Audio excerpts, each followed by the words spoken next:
Hello everyone, I just wanted to make a quick video about making some mid-September splits with some bee colonies. I had a great cotton flow, and as you could see, we pulled cotton honey about a week and a half ago, and I left the bees, 4 of the stronger colonies here because we did have some cotton still blooming. As you can see, there's still some blooming. What I did was I took the honey supers, and I gave them an extra box to see if they could draw it out, just to give them some more room as well, since we pushed all those bees down into a single brood chamber. What I'm going to do today is I did order some mated queens coming in from California. As I said, some cotton is still blooming.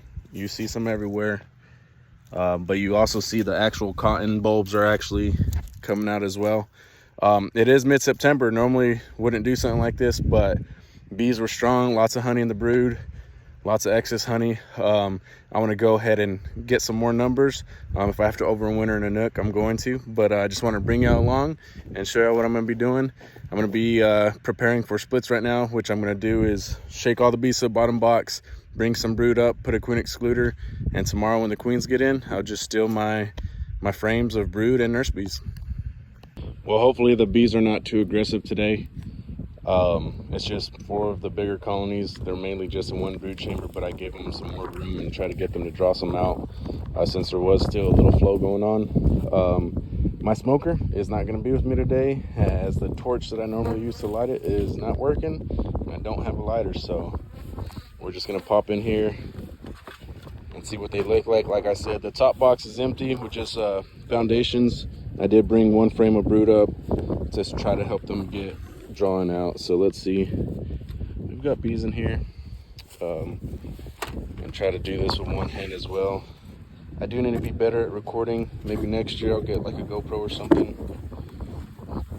So up here, like I said, I brought 1 frame up so they could start drawing on the outside. I haven't started feeding yet since they did have a nectar flow.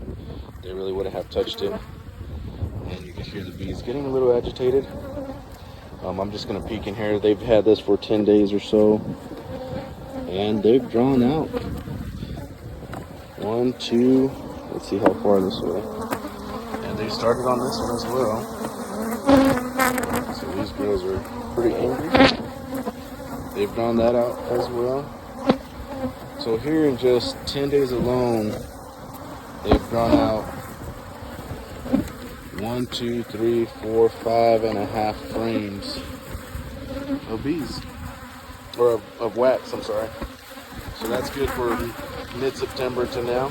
And as you can see, the bees are not liking this one, and I really wish I had my smoker. So I'm going to turn this off and try to get to work real quick and go from there. This is where you have to try and stay calm, because if I could turn this around, you can see how it works. Alright, so this really helps me out. I just put this frame in here 10 days ago, and you can see there's larvae everywhere inside. The queen is actually on this frame, so I'll leave it right here on the side, isolate these, and get going, try to hurry up. Alright, so I just did this first colony. I found the queen, I set the frame aside. Only thing is she started walking off by the time I tried to put the frame back in. Those bees were mad.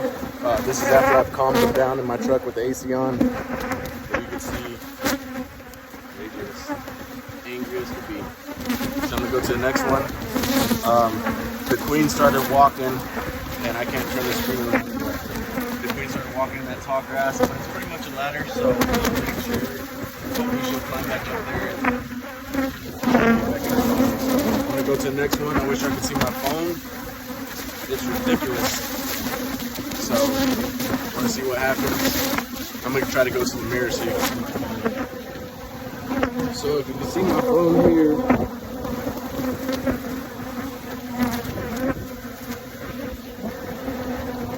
that's the bees attacking my phone. I got stingers all in it. I'm going to hurry up and get these other 3 done so I can get out of here.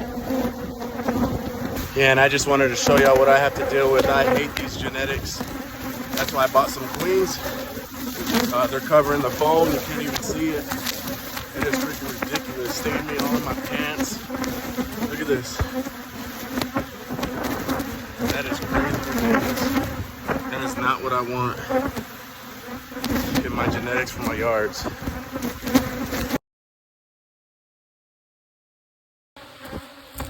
So now that I got my smoker lit, I use the jumper cables. I can kind of get these bees off to be workable. You can see this is the bottom box. Give them some smoke. I just gave them these frames 10 days ago, and they're already drawn out on there. But all of these, I brought this up, but they're drawn out, getting full of nectar. All of these right here, they're having 5 to 7 frames already drawn out in 10 days. So I just want to show you all that. No feed, it's still, the cotton flow is still going. As I said, they're filling it with nectar still and capping on some. So of course I'm going to leave that for them to have for winter. What I did was I shook all the bees to the bottom so I could confirm my queen is down in there. I'm going to pull 2 or 3 frames of brood, probably 2 frames only, put it on the top, put 2 frames down at the bottom, put the queen excluder. Tomorrow I'll come back, still the frame of brood, and nurse bees. So now I can finally show you, since they're workable with the smoker. I finally thought of doing, I tried to go to the gas station to buy a lighter, and I left my wallet at home. So the next best thing was a lighter, some jumper cables, touch it together to spark and light the smoker. So